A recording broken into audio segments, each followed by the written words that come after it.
Oke, Bismillahirrahmanirrahim. silakan. Tafadhol Ustaz. Assalamualaikum warahmatullahi wabarakatuh. Alhamdulillah wassalatu Waalaikumsalam wassalamu warahmatullahi ala Rasulillah wa ala alihi wa sahbihi wa man tabi'ahu wa mawalah. Subhanaka la ilma lana illa ma 'allamtana innaka antal alimul hakim.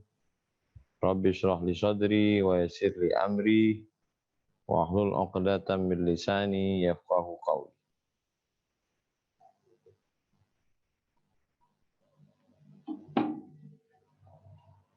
Yang saya hormati Pak Hardito dan seluruh sahabat-sahabat warga Indonesia yang ada di Malaysia. Saya diminta menjelaskan tentang politik Nabi Muhammad SAW. Nabi Muhammad SAW 40 tahun sebagai seorang anak-anak, sebagai seorang remaja, sebagai seorang pengembala kambing, karena dia tidak punya ayah ibu, tinggal di rumah pamannya Abu Thalib yang miskin, anaknya banyak. Untuk memenuhi kebutuhan sehari-hari, beliau mengambil upah mengembala kambing orang Makkah. Setelah dia cukup usia untuk berdagang, sebagaimana tradisi orang di Makkah berdagang, dia pun membawa barang-barang dagangan milik Khadijah ke negeri Syam. Lalu kemudian menikah selama lebih kurang 25 tahun. Lalu pada usia 40 tahun, beliau bertahanus 3 kali pada usia 38, 39, dan 40. Setelah itu beliau berdakwah di Makkah selama 13 tahun. Di Makkah tidak ada cerita kekuasaan. Karena yang berkuasa di situ Abu Jahal, Abu Lahab, Abu Sufyan. Lalu kemudian setelah 13 tahun di Makkah, pindah ke Madinah. Disitulah Nabi punya kekuasaan. Ini kita mau membahas tentang politik. Nabi baru berkuasa, mengambil kekuasaan itu di Al-Madinah Al-Munawwarah. Rakyatnya masyarakat Madinah yang tidak semuanya Islam. Ada Yahudi Bani Nadir, ada Yahudi Bani Quraizah, ada Yahudi Khaybar, ada Yahudi Qainuqa.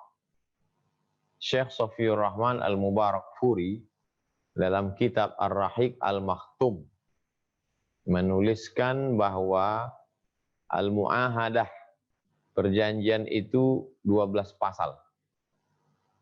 Bahwa orang Madinah punya kewajiban yang sama untuk membela kota Madinah dari serangan orang Makkah.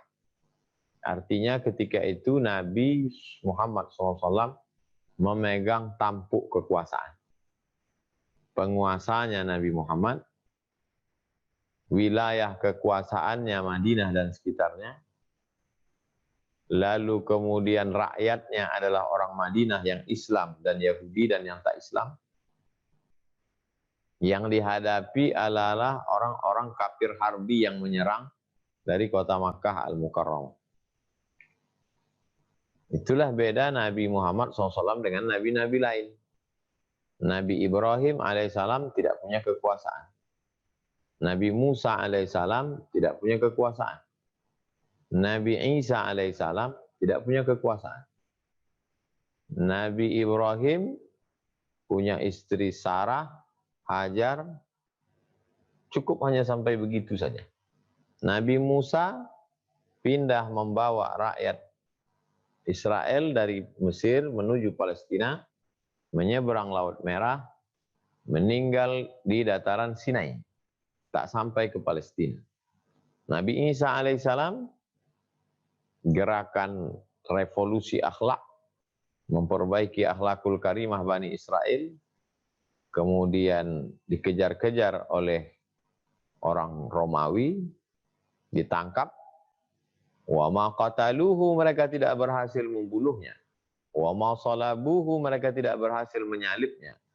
Walakin syubbiha lahum, ada orang lain yang diserupakan dengannya. Begitu menurut versi Al-Quran. Tapi Nabi Muhammad SAW, dia berkuasa. Dia menjadi pimpinan tertinggi politik kekuasaan di kota Al-Madinah Al-Munawwarah selama 10 tahun. Nabi di Madinah berkuasa itu 10 tahun. Meninggal Nabi Muhammad SAW, sahabat berkumpul di Saqifah Bani Sa'idah untuk pemilihan politik. Orang Madinah mencalonkan sahabat namanya Sa'ad. Orang Makkah mencalonkan sahabat Umar bin Khattab. Masing-masing dengan argumennya. Datanglah Abu Bakar Siddiq membacakan hadis Al-A'immah min Quraisy. Pemimpin itu diangkat dari golongan Quraisy. Maka tereliminasilah Sa'ad. Sa'ad bin Ubadah bukan orang Quraisy. Kalau begitu calonnya tinggal dua, Abu Bakar dengan Umar.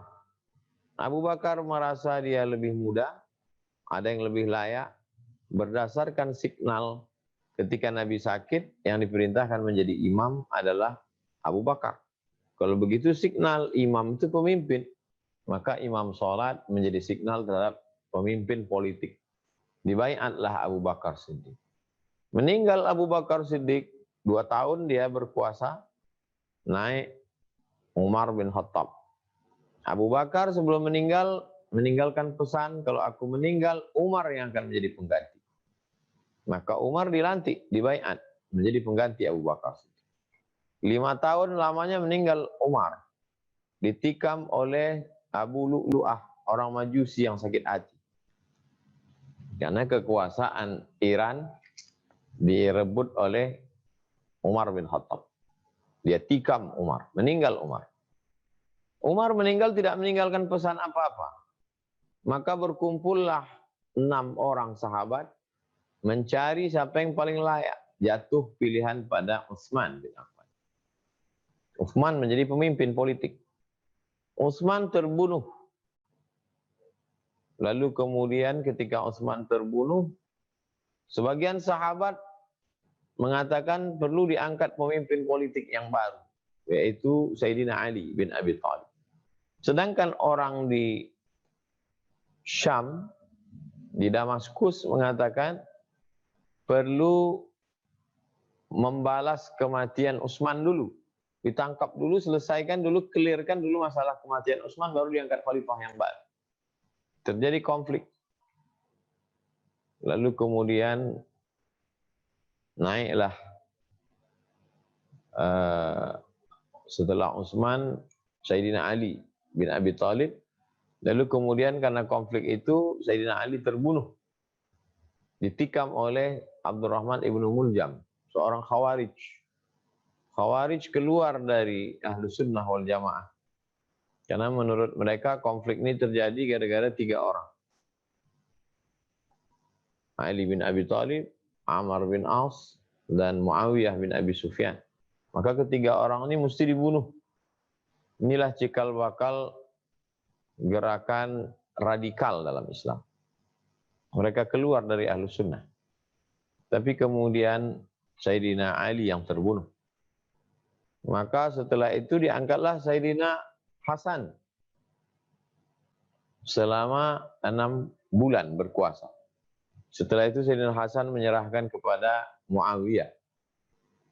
Setelah Muawiyah, maka ketika itu Muawiyah mengangkat anaknya, Zaid. Anaknya Yazid bin Muawiyah. Padahal semestinya setelah Muawiyah, Sayyidina Husain. Oleh sebab itu, pemerintahan cara Nabi 40 tahun. 10 tahun Nabi Muhammad, Abu Bakar, Umar, Utsman, Ali, dengan Hasan, itu 30 tahun. 30 tambah 10, 40 tahun. 40 tahun pemerintahan Nabi dan Khulafa' Rasyidin itu dikumpulkan menjadi sebuah fikih yang disebut dengan fikih siasah, fikih politik. Ada fikih ibadah, fikih sholat, tata cara sholat, zakat, puasa, haji, rukun, syarat, wajib, sunat, makruh. Ada namanya fikih muamalah. Fikih muamalah ekonomi Islam. Rahan, gadai, menggadai, dain, hutang, piutang, baik, jual beli. Ada namanya mudharabah, bagi hasil. Ada namanya murabahah, permodalan syariah. Ada namanya hiwalah, pengalihan hutang piutang.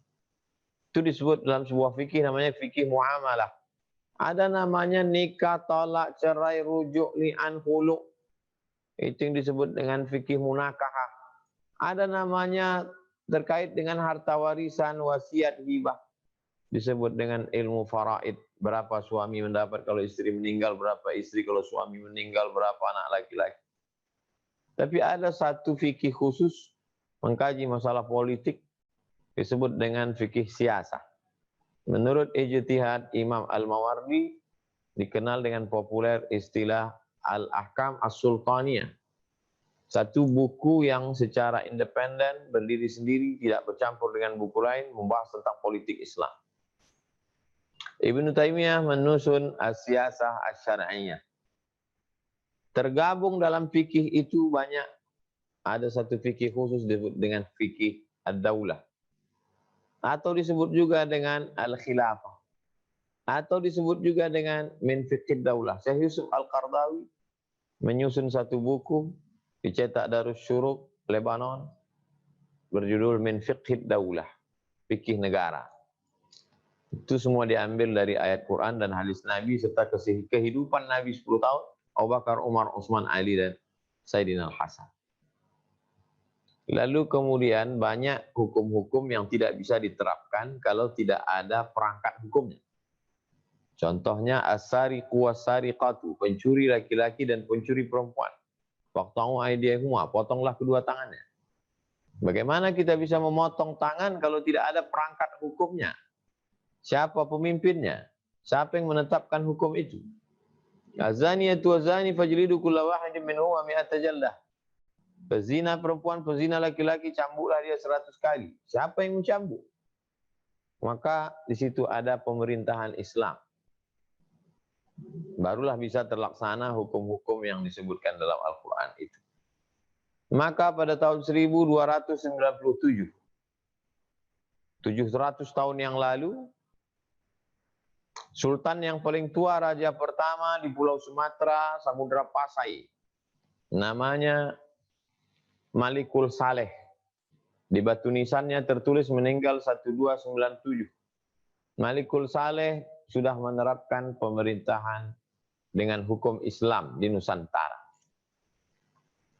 Pada tahun 1600-an di Pulau Jawa ada seorang sultan bernama Sultan Agung.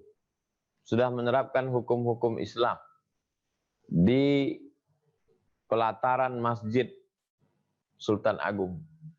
Maka di sana ada yang disebut dengan Mahkamah Serambi. Pengadilan Serambi, karena di sana diterapkan memutuskan segala perkara di tengah masyarakat berdasarkan hukum Islam. Masalah politik, masalah ekonomi, masalah pernikahan, masalah harta warisan. Sampai akhirnya Belanda datang. Dan Belanda menghapus pemerintahan Islam, menghapus penerapan hukum Islam, dipakailah kitab undang-undang hukum pidana, kitab undang-undang hukum perdata, kitab undang-undang hukum niaga. Maka agama Islam dikebiri, dikerdilkan hanya tinggal pada hukum nikah, cerai, dan harta warisan saja. Belanda cabut, Indonesia merdeka 1945, pengadilan agama hanya mengurus 3. Nikah, cerai, harta warisan saja. Alhamdulillah umat Islam berjuang melalui politik. Akhirnya sekarang pengadilan agama itu mengatur nikah, cerai, harta warisan. Beberapa daerah yang menerapkan perda syariah seperti Aceh, Kanun. Dan kemudian ada satu lagi tambahan. Sejak adanya bank syariah, maka pengadilan agama juga mengatur tentang ekonomi syariah. konflik yang terjadi di ekonomi syariah diputuskan di pengadilan agama, pengadilan agama. Maka sampai hari ini kita walaupun tidak menyebut negara Islam, tapi kita mayoritas umat Islam memakai sistem Pancasila, Undang-Undang Dasar 1945, demokrasi. Umat Islam bebas menggunakan hak politiknya, siapa bupati, wali kota, gubernur, dia bebas untuk memilih sesuai dengan ilmu, pengetahuan, dan hati nuraninya dia mencoblos. Sehingga yang menang itu adalah orang-orang sesuai dengan yang memilih. Kalau yang memilih itu orang yang sholat, orang yang istiqomah, maka akan terpilihlah bupati, wali kota, gubernur yang gemar kepada masjid, peduli pada pendidikan agama.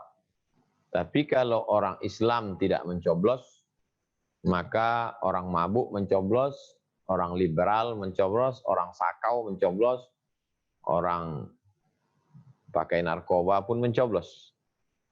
Begitulah perjalanan politik umat Islam dari sejak zaman Nabi, Khulafaur Rasyidin, sampai Bani Umayyah, Bani Abbasiyah, sampai Turki Utsmani, sampai kerajaan-kerajaan Islam di Sumatera, di Demak, sampai kemudian Belanda datang, habis itu Jepang, kemudian kita pun merdeka dengan negara republik, Presiden Soekarno, Bung Hatta, tumbang rezim Orde Lama, masuk Orde Baru, 32 tahun tumbang Pak Harto, era reformasi 98, sampailah hari ini 2020. Saya kira sebagai pengantar dialog kita pada petang hari ini demikian. Saya kembalikan ke moderator untuk tanya jawab. Terima kasih. Wassalamualaikum warahmatullahi wabarakatuh. Waalaikumsalam warahmatullahi wabarakatuh. Terima kasih Ustadz. Ya, ini saya mau memberikan kabar baik. Meskipun kita ribuan kilo, tapi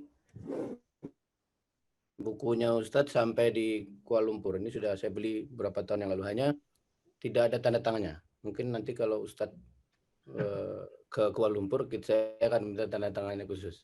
Bagi teman-teman yang belum memiliki bukunya, ini buku pertama zaman udah berapa tahun yang lalu, 37 masalah populer. Ini dari tangan Ustadz Abdul Somad yang karya beliau. Oke, baik. Teman-teman bagi yang ingin bertanya, silahkan langsung membuka audionya, tapi saya punya pertanyaan titipan Ustadz nih.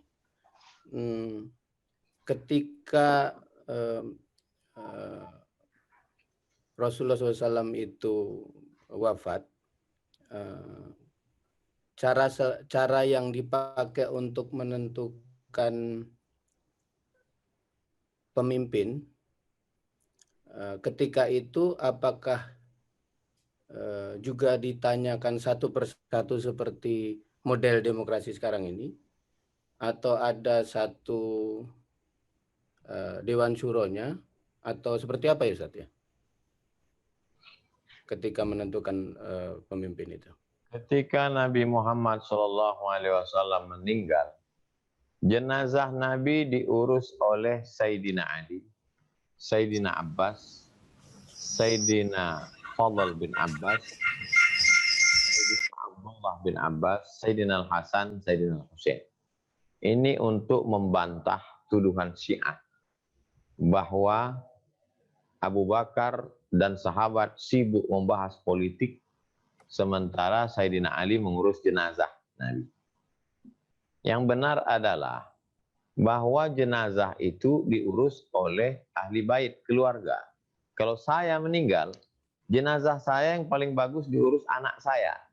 Nabi Muhammad SAW tidak punya anak laki-laki, maka diurus menantunya, Sayyidina Ali, Abbas pamannya, Fadl bin Abbas, Abdullah bin Abbas, anak Abbas, sepupunya, Hasan dan Husain, cucunya. Jadi mereka mengurus jenazah Nabi. Sedangkan sahabat Nabi di Saqifah Bani Sa'idah. Kalau kita menghadap ke arah kiblat, di samping kanan Masjid Nabawi, Sampai sekarang Saqifah ini ada, dijaga, tidak boleh dibangun apa-apa di atasnya, menjadi taman sekarang. Ada tertulis Saqifah Bani Sa'idah. Di sanalah masyarakat Madinah mengusulkan Sa'ad bin Ubadah. Lalu kemudian masyarakat Makkah, Muhajirin mengusulkan Umar bin Khattab. Jadi sama seperti sekarang, ada paslon dari Madinah, ada paslon dari Makkah, ada paslon dari Ansor, ada paslon dari Muhajirin. Paslon dari Ansor tereliminasi. Al-A'imah min Quraisy, pemimpin itu diangkat dari orang Quraisy. Sa'ad bukan orang Quraisy. Maka bermusyawarah lagi mereka, yang memutuskan perkara di antara sahabat ini adalah sunnah. Kenapa terjatuh Sa'ad? Karena dia tidak sesuai menurut kriteria sunnah. Menurut sunnah pemimpin itu Quraisy. Sa'ad tidak Quraisy. Oke, di antara Quraisy ini siapa yang paling layak? Umar atau Abu Bakar? Yang paling layak adalah Abu Bakar. Apa yang menetapkan Abu Bakar itu lebih layak? Sunnah. Karena ketika Nabi sakit, yang memimpin sholat adalah Abu Bakar. Pemimpin sholat itu imam. Imamatun sughra, imam kecil, menunjukkan dalil bukti terhadap imamatun kubra, imam besar. Imam besar maksudnya adalah imam pemimpin negara. Maka dibaiatlah. Baiat artinya sumpah setia. Sahabat-sahabat membaiat Abu Bakar Siddiq untuk menjadi pemimpin umat Islam. Menggantikan Rasulullah SAW bukan sebagai kenabian. La nabiyya ba'dah. Tak ada nabi sudah Nabi Muhammad SAW. Tapi sebagai pemimpin umat Islam, yaitu Abu Bakar Siddiq. Dan Sayyidina Ali membaiat. Jadi kalau ada seorang imam, kita sebagai rakyat membaiat. Ubayyuka ala dinil Islam. Aku membaiat engkau menurut ajaran Islam, menurut sunnah Rasulullah. Sami'na wa ata'na, kami patuh dan taat. Man mata, siapa yang mati. Walaysa fi unuqihi bai'ah. Dia tidak membaiat pemimpin, mata mitatan jahiliyah, matinya mati jahiliyah. Nabi meninggal, dia tinggalkan sahabat, memutuskan pemimpin dengan musyawarah. Abu Bakar meninggal, meninggalkan pemimpin dengan cara wasiat, naik Umar. Umar meninggal, meninggalkan umat Islam dengan cara mengangkat pemimpin model baru, diangkat 6 orang, tim. Itu yang disebut dengan ahlul halli wal aqdi, parlemen. Utsman meninggal, diputuskan pengganti Sayyidina Utsman dengan musyawarah masyarakat yang ada di kota Al-Madinah Al-Munawwarah, maka dibaiatlah Sayyidina Ali. Jadi keempat cara itu ada dalam pemerintahan Nabi SAW, Abu Bakar, Umar, Utsman, dan Ali. Itulah yang digodok oleh para ahli fikih menjadi suatu fikih yang disebut dengan fikih siasah atau siasah syar'iyah atau al-ahkam as-sultaniyah atau teori al-khilafah atau apapun namanya, fiqhud daulah menurut Syekh Yusuf Qaradawi. Karena zaman modern menurut beliau lebih tepat disebut fiqhud daulah, fikih daulah negara. Demikian, wallahu a'lam.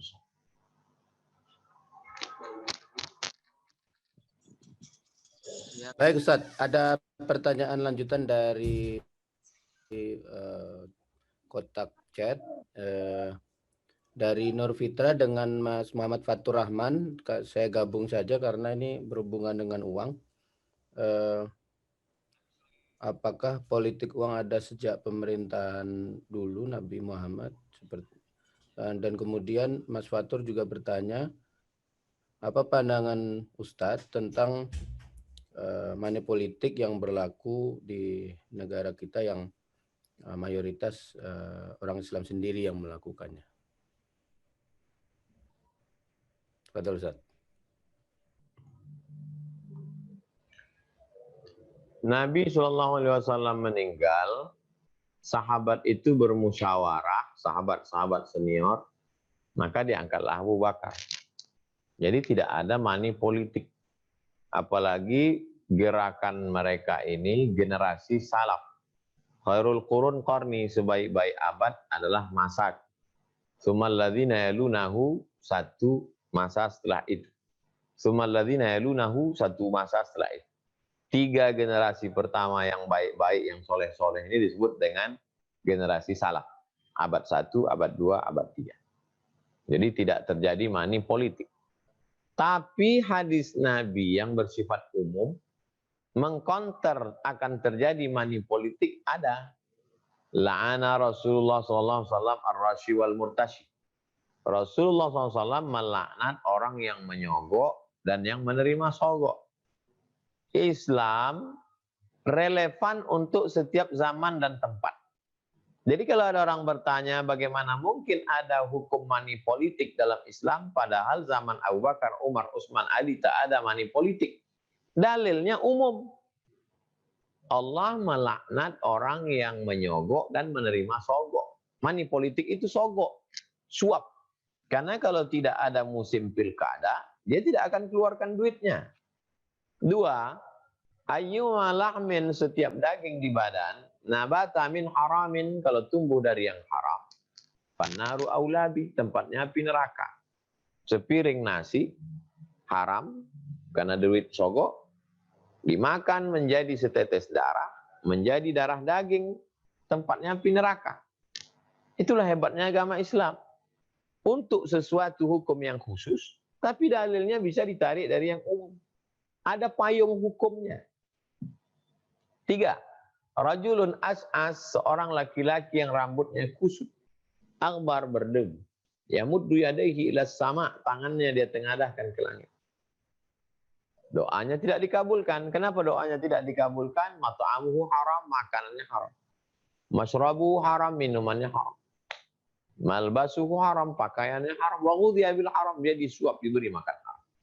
Itulah dalil-dalil melarang money politik.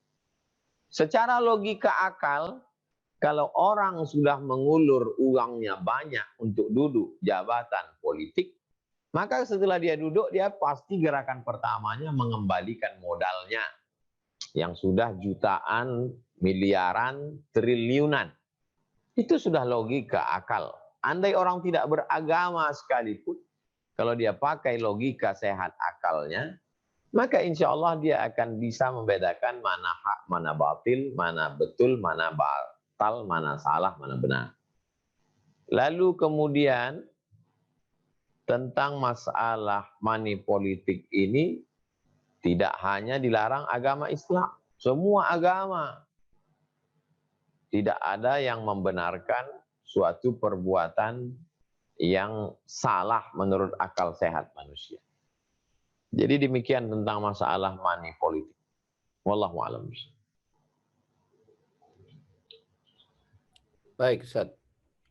Kita selingi kepada sahabat-sahabat baik yang di Malaysia dulu, yang tinggal di Kuala Lumpur khususnya, yang ingin bertanya secara langsung, kami persilahkan, kami berikan waktu untuk bertanya sekarang. Silakan dibuka satu dulu agar tidak berebut. Silakan dan langsung bertanya kepada. Oke, siap. Udah. Ustadz, Assalamualaikum. Nama saya Delil Khairat, Ustadz. Pertanyaan saya adalah, tadi Ustadz belum menyinggung lagi bagaimana kepemimpinan politik Rasulullah selama 10 tahun di Madinah. Jadi mohon Ustadz bisa mungkin jabarkan secara singkat poin-poin penting kepemimpinan politik beliau selama 10 tahun itu, Ustadz. Termasuk juga Piagam Madinah ini, Ustadz. Terima kasih, Ustadz. Pertama yang dilakukan Nabi adalah rekonsiliasi. Ketika sampai di Madinah, beliau kumpulkan orang Yahudi Bani Nadir, Yahudi Bani Quraidah, Yahudi Qainuqa, Yahudi Khaybar, umat Islam rekonsiliasi. Menyadarkan mereka bahwa Madinah ini milik kita bersama, bukan milik orang Islam. Siapa saja yang menyerang kota Madinah dari luar, maka orang Madinah berkewajiban menjaga kedaulatan Madinah. Tidak hanya orang Islam. Biaya peperangan ditanggung bersama. Kalau terjadi suatu konflik, maka yang dihukum hanya yang bersalah saja. Jangan orang Yahudi salah lalu di sweeping semua Yahudi salah. Mereka yang tidak Islam ini disebut dengan kafir. Kafir artinya tidak mau percaya kepada Nabi Muhammad. Tapi karena mereka berdamai dengan orang Islam, maka mereka disebut dengan kafir zimmi. Adapun orang Makkah yang memerangi Nabi Muhammad disebut dengan kafir harbi. Langkah pertama yang dilakukan Nabi SAW adalah rekonsiliasi.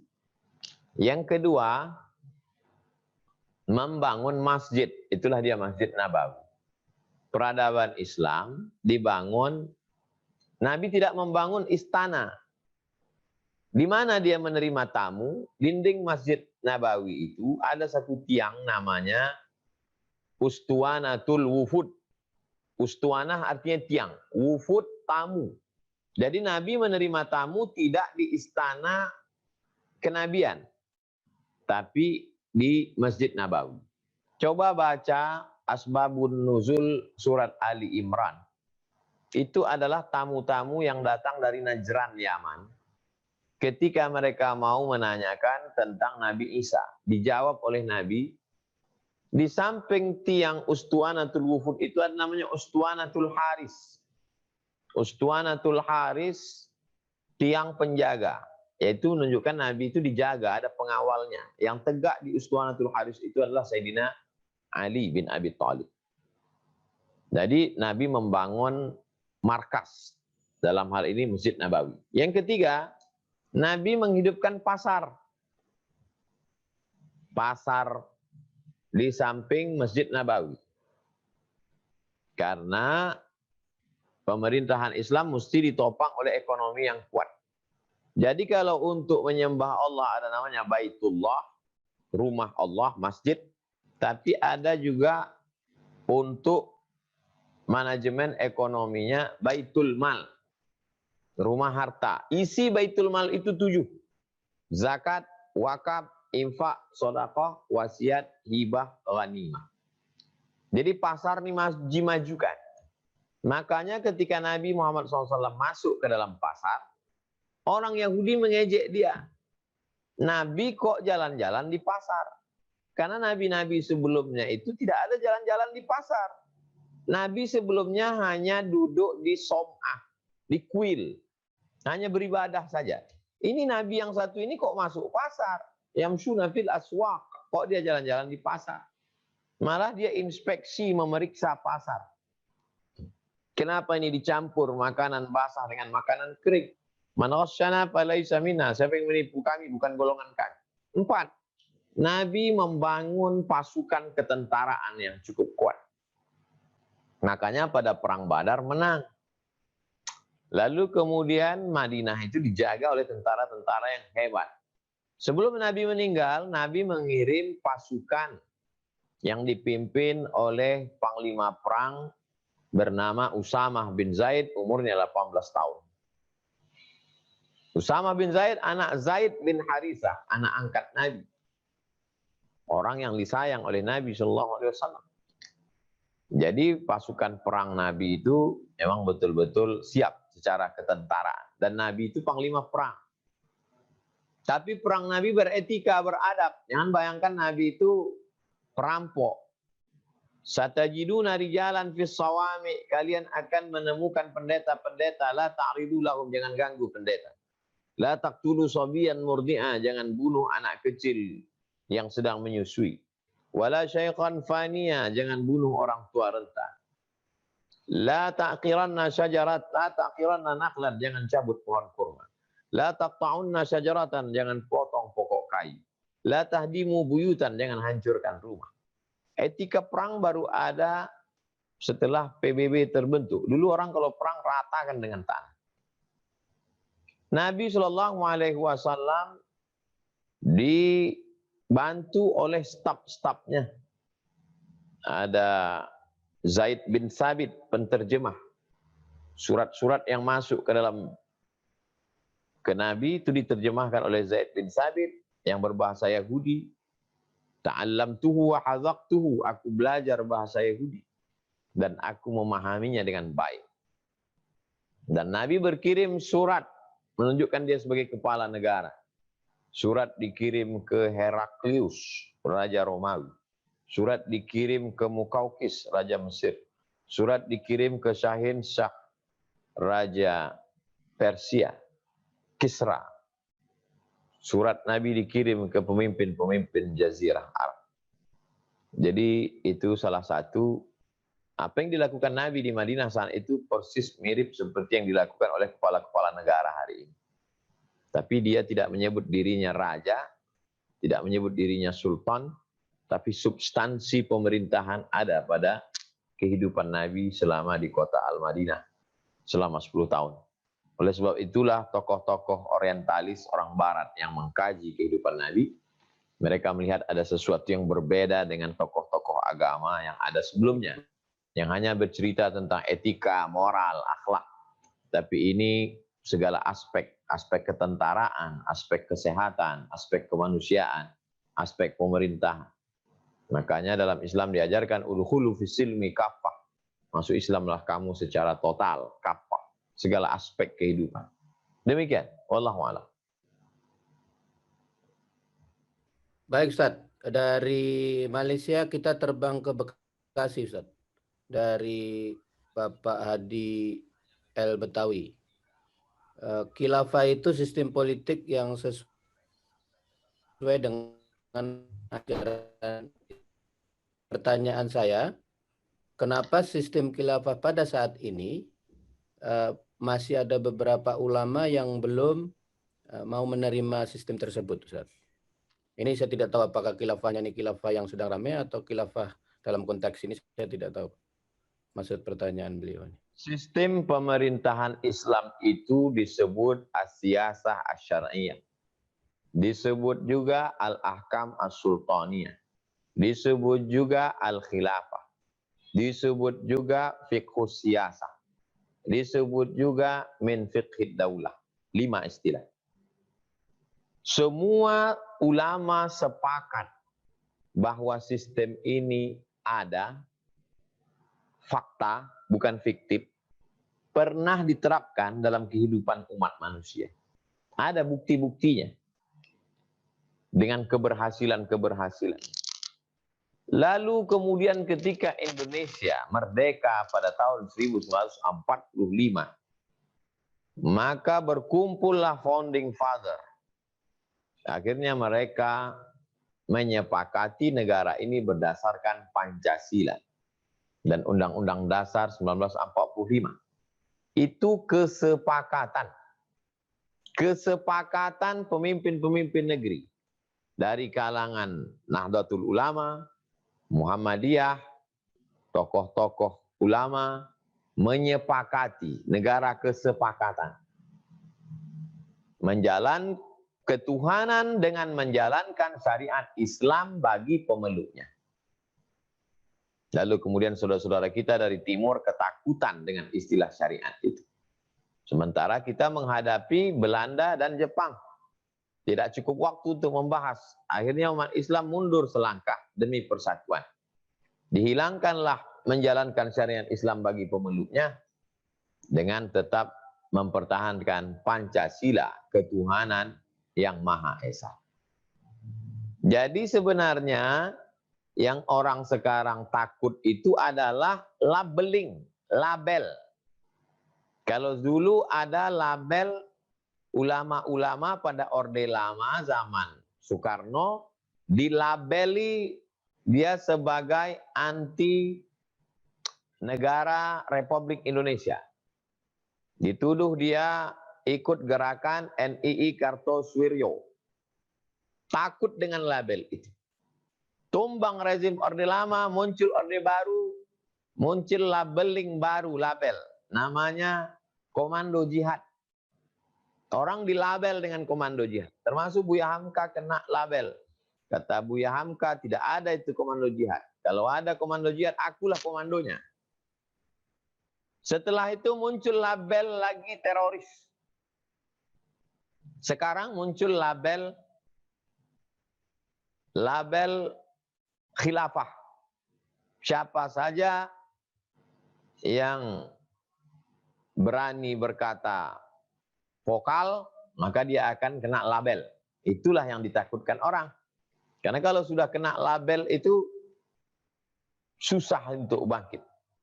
Label anti NKRI, khilafah, HTI, dan lain sebagainya. Saya mau bercerita karena judulnya adalah politik Islam. Kalau dalam Islam politik itu tidak ada, maka coba saudara-saudara pergi sekarang ke UIN, Universitas Islam Negeri, IAIN, Institut Agama Islam Negeri, STAIN, Sekolah Tinggi Agama Islam Negeri. Nanti di sana ada namanya Fakultas Syariah. Di Fakultas Syariah itu ada satu jurusan. Nama jurusannya Siasah. Ada satu jurusan itu di IAIN, di UIN. Nama jurusannya Jinayah Siasah. Jinayah pidana Islam, siasah politik Islam. Demikian. Wallahu a'lam. Baik, kita lanjutkan, Ustaz. Ada yang mengantri untuk bertanya, dua penanya dari chatbox sudah mengangkat tangan. Kita persilakan dulu satu, nanti setelah ini kita bacakan dari box, dari chatbox. Bu Rita, silakan Bu, dibuka audionya dan diperkenalkan Ibu dari mana dan langsung ke pertanyaannya, Bu. Assalamualaikum warahmatullahi wabarakatuh. Waalaikumsalam warahmatullahi wabarakatuh. Saya Rita Junita dari Makassar. Saya masih mahasiswa S2 Kenotariatan Fakultas Hukum Universitas Hasanuddin. Ustadz, izin bertanya, apa yang menyebabkan sistem kekhalifahan runtuh dan bagaimana cara kami pemuda untuk memperbaiki sistem politik yang saya rasa kurang baik sekarang ini, Ustadz. Ya, terima kasih, Ustadz. Assalamualaikum warahmatullahi wabarakatuh. Waalaikumsalam warahmatullahi wabarakatuh. Sistem siasah syariah atau khilafah atau fiqhud daulah tumbang pada tahun 1924 ketika Turki Utsmani ditumbangkan berubah menjadi negara republik oleh Presiden Mustafa Kemal Atatürk. Seiring dengan itu maka kerajaan-kerajaan dari mulai kerajaan yang ada di Sulawesi, raja-raja yang ada di Papua, Raja Ampat, kemudian di Kalimantan ada kerajaan banyak sekali, yang paling atas, kalau dari atas kerajaan Brunei Darussalam, kemudian kerajaan Pontianak, Al-Gadriyah, kerajaan Sambas, yang dipimpin oleh sultan-sultan yang menerapkan hukum Islam. Dijajah oleh penjajahan di atas dunia, yang umumnya dijajah oleh negara-negara Eropa. Kerajaan-kerajaan di Malaysia dijajah oleh Inggris. Kerajaan Terengganu, kerajaan Perlis, kerajaan Perak, kerajaan Kelantan dijajah oleh Inggris. Kerajaan-kerajaan di Sumatera dijajah oleh Belanda. Sumatera, Inggris sempat juga masuk. Kerajaan-kerajaan, kesultanan-kesultanan yang memakai hukum Islam yang ada di Maroko, Tunisia, Aljazair, Mauritania dijajah oleh Spanyol. Buah dari penjajahan itu hancurlah kesultanan-kesultanan itu. Sehingga sultan-sultan itu ada yang bubar kesultanan itu, ada yang tetap ada sultan tapi tidak punya kekuasaan. Mereka menjadi sultan hanya dalam urusan adat istiadat dan urusan agama Islam. Diperkecil lagi agama Islam itu hanya masalah keluarga, nikah, cerai, tolak, li'an, rujuk. Masalah ekonomi, masalah pemerintahan, pakai hukum penjajah. Hukum Belanda, hukum Inggris, hukum Perancis. Efek dari penjajahan itu. Lalu kemudian sampailah hari ini kita pakai sistem demokrasi. Pengangkatan kepala daerah kita adalah dengan cara voting. Suara terbanyak itulah yang menang. Demokrasi suara terbanyak, suara rakyat. Jadi kalau mahasiswa, tokoh-tokoh milenial mau berperan saat ini, cerdaskan bangsa ini dengan memilih orang yang berkualitas. Kalau Anda mampu, Anda duduk di sana. Jadi bupati, wali kota, gubernur, anggota legislatif, DPRD kabupaten, DPRD provinsi, DPR RI, DPD. Duduk Anda di sana berperan sebagai peran politik. Kalau Anda tidak mampu, maka Anda cukup menjadi pemilih cerdas. Jangan memilih hanya karena money politik. Umat ini disadarkan tentang kesadaran politik. Kalau Anda menjadi wali kota, gubernur, bupati, banyak yang bisa Anda lakukan untuk agama Islam. Anda bisa membangun Islamic Center, membuat sekolah tahfiz Quran, membangun panti asuhan, memberikan insentif untuk penyelenggara jenazah, untuk guru agama, memasukkan pendidikan agama Islam di sekolah umum. Karena Anda punya kekuasaan. Anda dipilih oleh rakyat. Anda legitimate. Jadi mari kita isi negara kesatuan Republik Indonesia ini supaya dia menjadi negeri baldatun, thayyibatun, wa rabbun ghafur. Dengan action nyata. Itu yang selalu saya ceramahkan. Bahwa kekuasaan Anda, wahai Bapak Bupati, Wali Kota, Gubernur, segenggam kekuasaan di tangan Anda selama 2 periode, pakailah untuk menjadi amal jariah. Bagi yang mengikuti ceramah saya, dia paham bahwa yang saya sampaikan itu perbaikan pendidikan, perbaikan ekonomi, perbaikan politik. Kalau pendidikan kita baik, demokrasi jadi baik. Tidak akan ada money politik. Kalau ekonomi kita baik, maka masyarakat jadi baik. Kalau kesadaran politik kita baik, maka insya Allah akan terpilihlah pemimpin-pemimpin yang baik. Gerakan-gerakan dakwah hari ini, dari mulai gerakan hijrah, gerakan sholat berjamaah, itu akan terus bergulir, akan melahirkan pemimpin-pemimpin. Karena orang yang sholat, orang yang ke masjid pasti akan memilih orang yang sholat juga. Tapi kalau orang sholatnya 10%, yang memilih justru homo, lesbi, LGBT, sakau, mabuk, pecandu narkoba, maka itu yang akan menjadi bupati, wali kota. Kesadaran politik. Tidak cukup Anda sadar hanya menjadi orang yang sholat puasa sunnah. Tidak cukup. Anda mesti punya kesadaran politik untuk memperbaiki bangsa ini. Demikian. Baik Ustaz, kita lanjutkan ke pertanyaan tertulis dari Bumi Lawardah. Saat Rasulullah berdakwah di Mekah secara sembunyi-sembunyi dan hanya sebagian orang yang mau menerima Islam, sedangkan saat di Madinah dilakukan secara terang-terangan. Pertanyaannya, apakah dakwah Islam saat ini harus mengikuti juga cara Rasulullah saat di Mekah, mengingat saat ini umat Islam sangat minder dengan kata negara Islam, tanda petik, atau juga khilafah, Ustaz?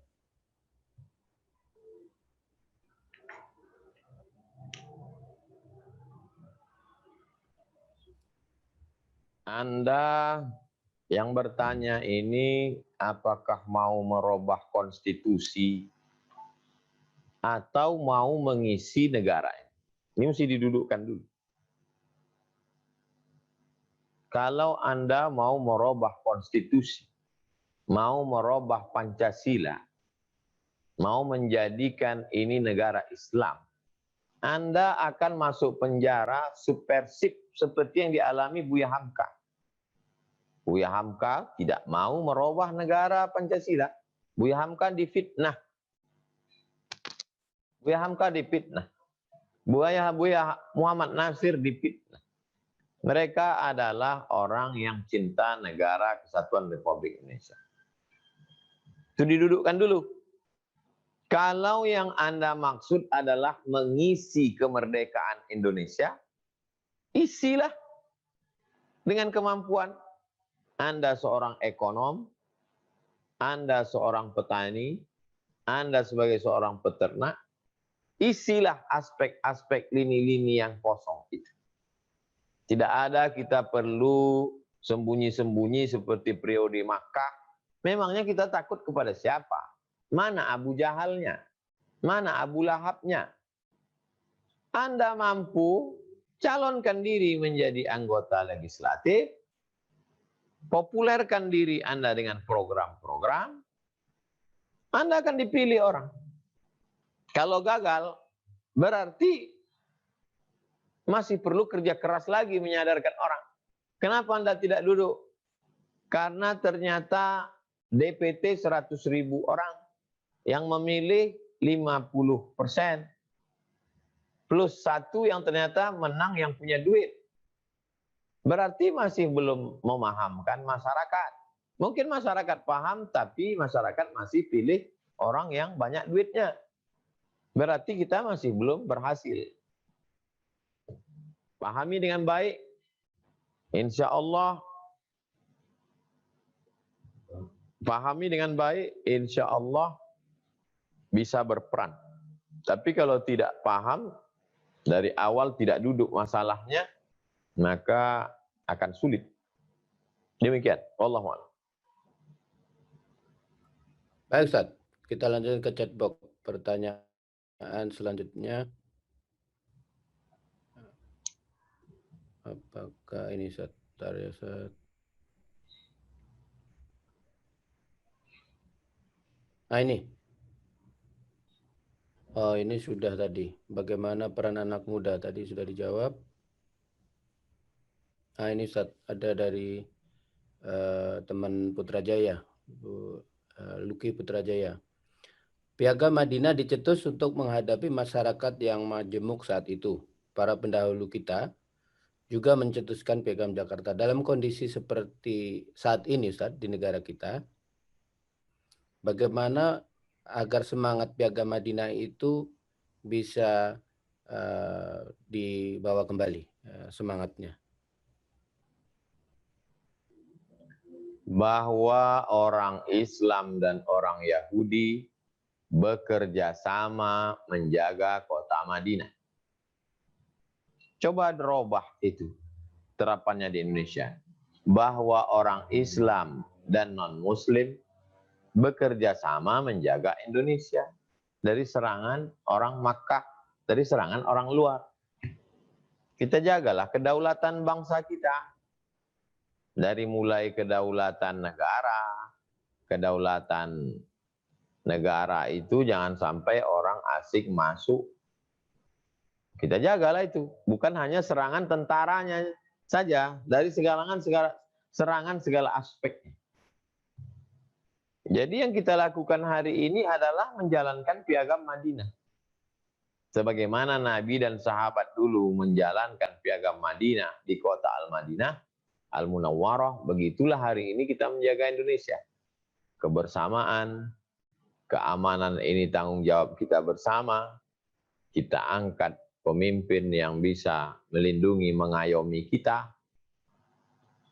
sesuai dengan kemampuan kita masing-masing. Demikian, wallahu a'lam. Baik Ustaz, kita lanjutkan kepada yang sudah mengangkat tangan dari tadi. Bu Nur Fitra, silakan Bu, langsung saja sebutkan nama dan dari mana, langsung ke pertanyaannya. Silakan. Bismillahirrahmanirrahim. Assalamualaikum warahmatullahi wabarakatuh. Waalaikumsalam. Waalaikumsalam.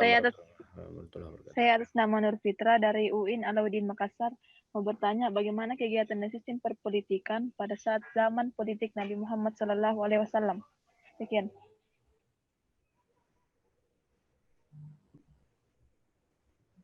Dari tadi saya menjelaskan sistem politik dari zaman Nabi, Abu Bakar, Utsman, Ali.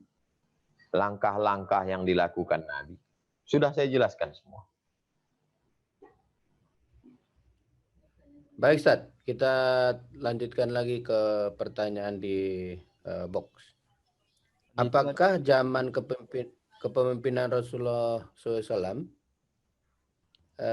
itu ada juga muslimah yang memimpin sebagai pemimpin baik wilayah ataupun pemimpin yang lain, Ustaz? Pada zaman Nabi Muhammad SAW, semua amir pemimpin wilayah laki-laki. pada masa pemerintahan Umar bin Khattab, diangkatlah seorang perempuan bernama Ummu Syifa sebagai pemimpin wilayah Hisbah. Wilayah Hisbah, polisi pengawas pasar kota Madinah. Namanya Ummu Syifa. Itulah yang dijadikan dalil. Beberapa ahli fikih mengatakan boleh mengangkat pemimpin perempuan. Yang tidak boleh itu mengangkat pemimpin perempuan yang absolut tidak terbantahkan. Pemimpin mutlak, khalifah, amirul mukminin, sultan tak boleh.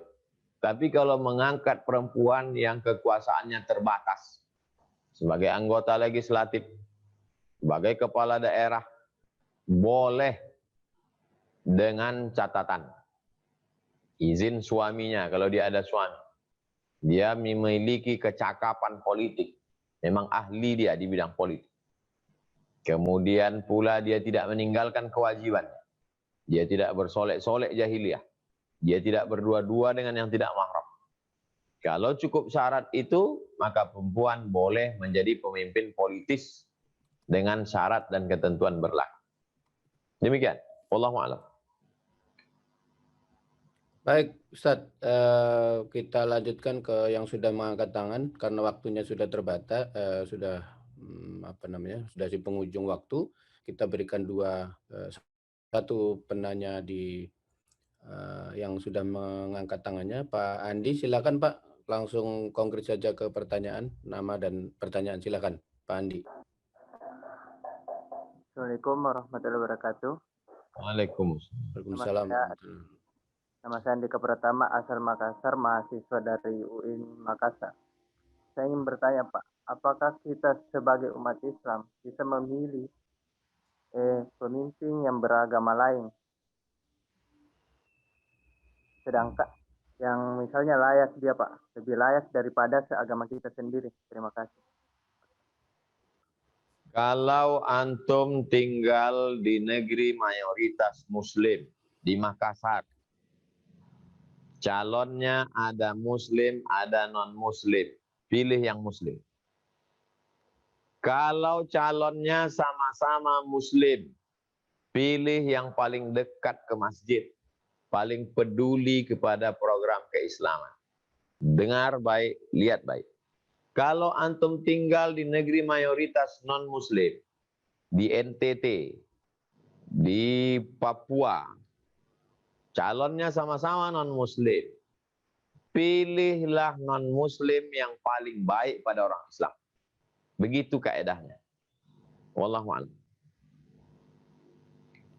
Baik Ustaz, kita lanjutkan pertanyaan di box dari Ketua Pimpinan Cabang Muhammadiyah Istimewa Malaysia, Pak Sony Zulhuda. Beliau juga salah satu dosen hukum di Universitas Islam Antarabangsa. Apakah tugas amar ma'ruf dan nahi mungkar dapat dibagi-bagikan antara berbagai komponen umat, misal dalam konteks umat Islam Indonesia, Ustaz? La ta'murunna bil ma'ruf, ajaklah orang berbuat baik. Wala tanhaunna 'anil munkar, laranglah orang berbuat mungkar. La yushikanna ayab'atsallahu 'alaikum iqaban. Kalau kamu tidak melaksanakan amar ma'ruf nahi mungkar, dikhawatirkan akan diturunkan hukuman. Summa tad'unahu, setelah hukuman itu turun, lalu kamu berdoa, fala yustajabu lakum, doamu tidak dikabulkan Allah.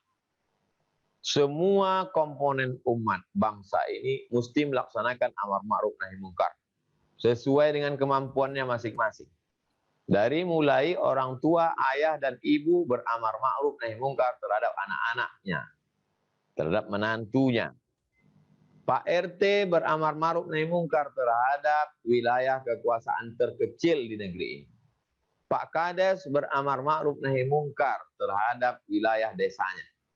Pak Camat, Pak Bupati, Wali Kota, Gubernur, Presiden, Ketua Ormas, Rektor, Direktur perusahaan.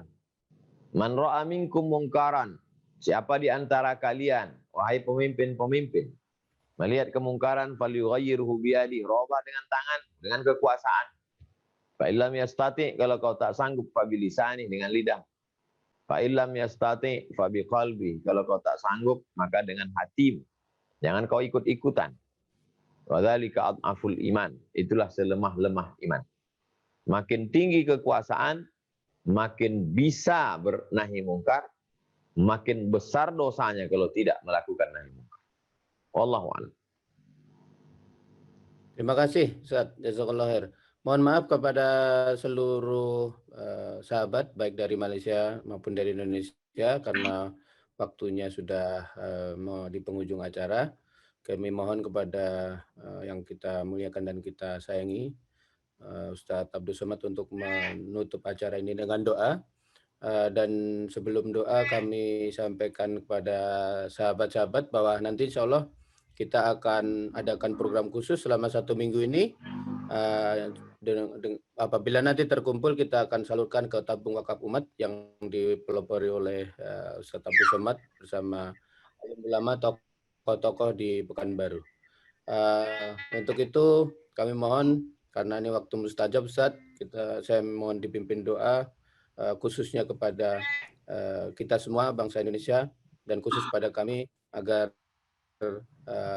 pandemi ini segera Allah angkat, dan khusus kepada ibu ayah yang telah meninggal, kita mohon doa khusus juga agar ibu ayahnya yang sampai saat ini belum bisa dijenguk di tanah air Allah mudahkan. Untuk itu waktu dan tempat kami persilakan Ustaz. Astaghfirullahaladzim, astaghfirullahaladzim, astaghfirullah. A'udzubillahi minasyaitonirrajim. Bismillahirrahmanirrahim. Alhamdulillah rabbil alamin, arrahmanir rahim, maliki yaumiddin. Iyyaka na'budu wa iyyaka nasta'in. Ihdinas siratal mustaqim. Siratal ladzina an'amta 'alaihim ghairil maghdubi 'alaihim waladdallin. Amin. Allahumma shalli ala sayyidina Muhammad wa ala ali sayyidina Muhammad. La tada' lana dzamban illa ghafartah. Ampunkan segala dosa-dosa kami. Wala aiban illa satartah, tutupilah segala aib cacat kami. Wala maridhan illa syafaitah, yang sakit berikan kesembuhan. Wala mayitan illa rahimtah, yang meninggal dunia curahkan rahmat kasih sayang. Wala hajatan min hawaijid dunya wal akhirah laka ridha walana fiha salah illa qadaitaha wa yassartaha. Segala hajat dunia, hajat akhirat, tunaikan dan mudahkanlah ya Allah. Allahumma rifa'ana al-ghala wal waba wal fahsya wal riba wal zina wal munkar. Selamatkan negeri ini dari malapetaka, bencana, riba, zina, narkoba, perbuatan keji dan mungkar. Allahumma rifa'ana al-waba, angkatlah wabah Covid ini dari negeri kami ya Allah. Rabbana fir lana dzunubana, ampunkan dosa kami. Wali walidaina, kedua orang tua kami. Wali masyaikhina, guru-guru kami. Wali man syarakana, semua yang ikut dalam program kajian kami. Wali ikhwanina alladzina sabaquna bil iman, saudara-saudara kami yang sudah mendahului kami dengan iman. Allahumma khtim lana bi husnil khatimah wa la takhtim alaina bi su'il khatimah. Sallallahu ala sayyidina Muhammad wa ala alihi wasallam walhamdulillah. Taqabbalallahu minkum minna wa minkum taqabbal ya karim. Terima kasih segala perhatian. Mohon maaf segala kesilapan dan kekhilafan. Assalamualaikum warahmatullahi wabarakatuh.